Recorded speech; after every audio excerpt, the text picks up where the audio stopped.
ओम श्री मात्रे नमः। श्री दुर्गा सप्तश्लोकी। शिव उवाच देवी त्वं भक्तसुलभे सर्वकार्यविधायिनी कलौ हि कार्यसिद्ध्यर्थम् उपायं ब्रूहि यत्नतः। देवी उवाच शृणुदेव प्रवक्ष्यामि कलौ सर्वेष्टसाधनम् मया तवैव स्नेहेनाप्यम्बा स्तुतिः प्रकाश्यते।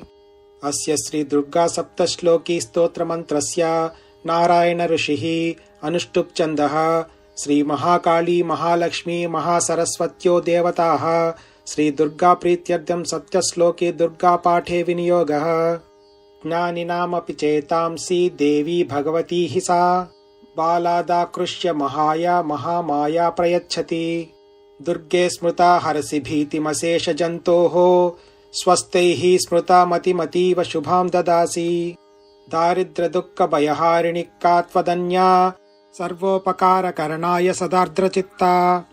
सर्वमङ्गलमाङ्गल्ये शिवे सर्वार्थसाधिके शरण्ये त्र्यम्बके गौरी नारायणि नमोऽस्तुते।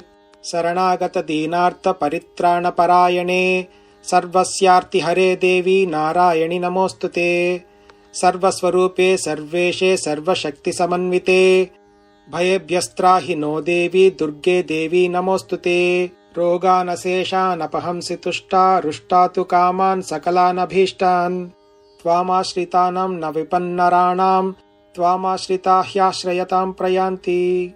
सर्वबाधा प्रशमनं त्रैलोक्यस्याखिलेश्वरी एवमेव त्वया कार्यम् अस्मद्वैरिविनाशनम्। इति श्री दुर्गा सप्तश्लोकी। ओम श्री मात्रे नमः।